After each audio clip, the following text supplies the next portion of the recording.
حضرت سیدنا حبیب اجمی رحمت اللہ تعالیٰ علیہ کے پاس ایک شخص آیا کرتا تھا، صحبت میں بھی بیٹھتا تھا، لیکن کام وہ ٹھیک نہیں کرتا تھا، سود کا دھندا تھا، لمبے چوڑے اس کے مسائل تھے۔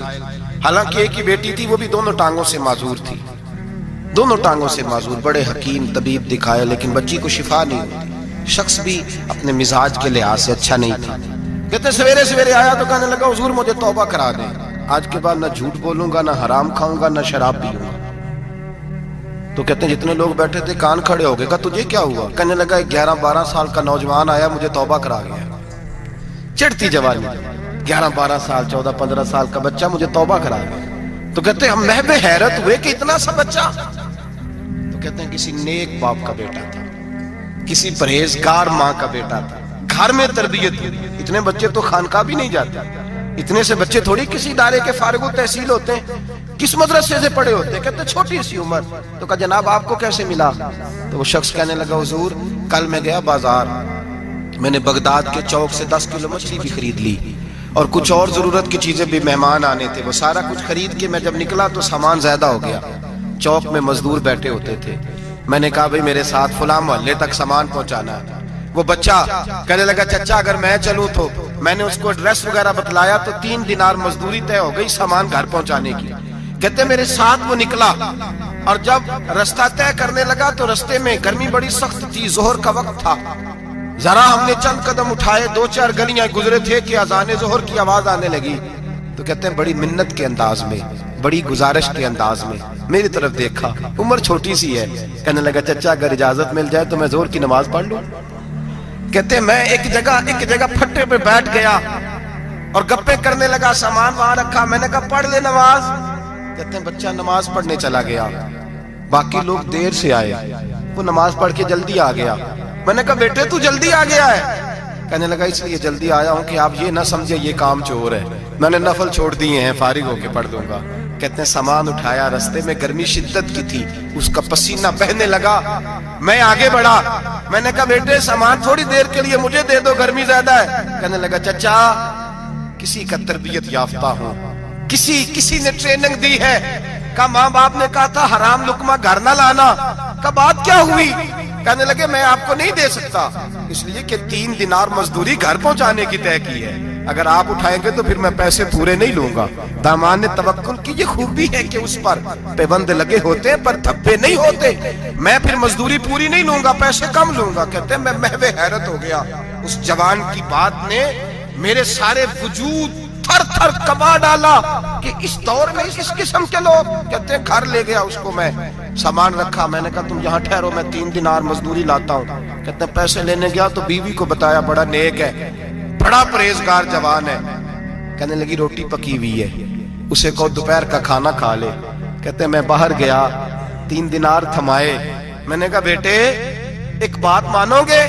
تو کہتے ہیں 3 دینار دے کے کہنے لگا اب تو آپ مالک ہو گئے، میں نے نمک کھا لیا ہے، اب تو ہر بات مانوں گا، اصلہ نال جے نیکی کریے نسلہ تاک نہیں بھول دے، میں اب ہر بات مانوں گا۔ تو میں نے کہا دوپہر کا کھانا کھا لو۔ کہتے ہیں اس کی گردن جھک گئی اور بڑے دھیمے لہجے میں کہنے لگا میں نہیں کھا سکتا، میں نے روزہ رکھا ہوا ہے، روزہ رکھا ہوا ہے، نفلی روزہ رکھا ہوا ہے۔ کہتے میں اور پریشان ہوا، میں نے فوری طور پہ سوال کیا کہ اب تو کدھر جائے گا؟ تو کہنے لگا اب میں کہیں نہیں جاؤں گا، میرے 1 دن کا خرچہ میرے ماں باپ نے جو ڈیوٹی لگائی ہے وہ 3 دینار ہے، پورا ہو گیا ہے، اب میں باقی جو وقت بچے گا یا قرآن پاک کی تلاوت کروں گا یا محمد عربی پہ درود و سلام پڑھوں گا۔ میں نے کہا افطاری کر لینا۔ کہنے لگا مجھے مسجد بتا دو، میں جا کے اللہ اللہ کرتا ہوں، مجھے شام کو لے آنا۔ افطاری ہمارے ساتھ اس کی طے ہو گئی، مسجد چلا گیا، مغرب بعد لینے گیا تو کہنے لگا عشاء کے بعد آنا، اب تو میں نے پانی سے افطار کر لیا، کھانا کھانے جاؤں گا تو جماعت رہ جائے گی۔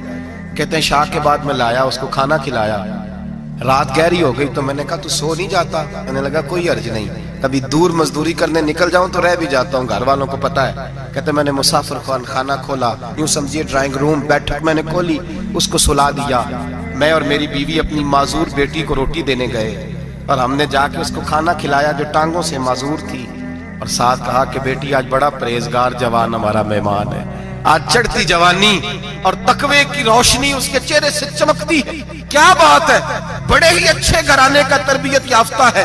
کہتے ہیں بچی کو کھانا کھلا کے لوٹے اپنے کمرے میں سو گئے، بیٹی اپنے کمرے میں لیٹ گئی، ترس گئے تھے کہ بیٹی قدموں پہ چلے۔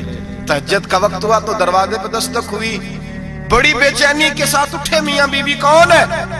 بیٹی کی آواز آئی، ابا جی دروازہ جلدی کھولیں۔ کہتے ہیں کلیجے پھٹنے لگے، ذہن بکھرنے لگے، سوچے ہیں کہ وہ 2-1 منٹ ہمارے اوپر پہاڑ بننے لگے۔ دروازہ کھولا تو وہ بیٹی جس کے لیے ترس گئے تھے کبھی چلے گی، وہ اپنی ٹانگوں پہ کھڑی ہے، کبھی دوڑ کے ادھر جاتی، کبھی دوڑ کے ادھر آتی۔ بیٹیاں پریشانی کا فون کر دیں تو پھر بھی آنسو نکل آتے ہیں، اور بیٹی گھر میں خوشی آ جائے تو پھر بھی ماں باپ رو کے ہی شکر ادا کرتے ہیں۔ ان کے لیے روتے ہی رہتے ہیں، کہتے ہیں میں تڑپ گیا۔ بیوی بھی رونے لگی، بیٹے یہ کیا ہوا؟ ہم تو مایوس ہونے لگے تھے معاذ اللہ کہ اب تو ٹھیک نہیں ہوگی، کیا ہوا؟ کہنے لگے ابا جی اماں جی آپ نے بتایا نا نیک جوان آیا ہے، نیک آیا ہے، تو میں آپ چلے گئے تو میرے دل میں خیال آیا اے اللہ اگر وہ واقعی نیک ہے تو اس کے صدقے مجھے شفائی عطا فرما دے۔ یا ایھا الذین آمنوا اتقوا اللہ وابتغوا الیہ الوسیلہ، اے اللہ صحت ہی دے دے۔ کہتے ابھی میری دعا بھی پوری نہیں ہوئی کہ میرا وجود حرکت کرنے لگا، اور یہ دیکھو میں اٹھ کے کھڑا ہو گئی ہوں۔ کہتے ہیں ہم لوگوں نے یہ دیکھا تو بھاگے اس کے کمرے کی جانب، جب دروازے پہ ہاتھ رکھا تو دروازہ کھل گیا، آگے گئے تو پلنگ خالی تھا، ایک رکا چھوڑ گیا ہے۔ کہنے لگا مجھے پتا ہے میری حقیقت کھول گئی ہے، میں تو اللہ کا بندہ ہوں، اگر تمہیں مجھ سے ذرا بھی پیار ہو گیا ہے تو پھر میرے پیچھے نہ بھاگنا، اللہ کی بارگاہ میں جھک جانا، پھر گناہوں سے توبہ کر لینا۔ کہا وہ تربیت یافتہ جوان آیا ہے اور مجھے بدل گیا ہے۔ میرے بھائی ماں باپ کی ذمہ داری اولاد کو نکھارنا ہے، ان کو سنوارنا ہے، روزی روٹی کی ذمہ تو اللہ تبارک و تعالیٰ نے لیا ہوا ہے، جو ڈیوٹی اللہ کی تھی وہ معاذ اللہ ہم نے اپنے ذمہ لے لی ہے۔ اولاد کو رزق حلال کی تربیت کریں، انہیں حکم دیں کہ وہ ہاتھ نہ پھیلائیں، انہیں کہیں کہ وہ محنت کر کے کھائیں، لیکن اصل تو ان کا اخلاق سنوارنا ہے۔ بچے ہمارے ان کی پوزیشن اتنی خراب ہو جاتی ہے، ہم لاڈ پیار میں اتنا ضدی کر لیتے ہیں، جب جس بچے کا ماں باپ کے ساتھ گزارا نہیں، بتلائیے وہ بیوی کے ساتھ گزارا کرے گا؟ جس کا ماں باپ کے ساتھ وقت نہیں گزرتا وہ بہن بھائیوں کے ساتھ گزارے گا؟ جس کا ماں باپ کے ساتھ وقت نہیں گزرتا وہ کولیگز کے ساتھ وقت گزارے گا؟ کس طرح وہ اپنے آپ کو، میرے نبی کریم سید عالم صلی اللہ علیہ وسلم نے ڈیوٹی لگائی کہ ماں باپ اپنے بچے کی تربیت کریں، انہیں اللہ سے جوڑیں۔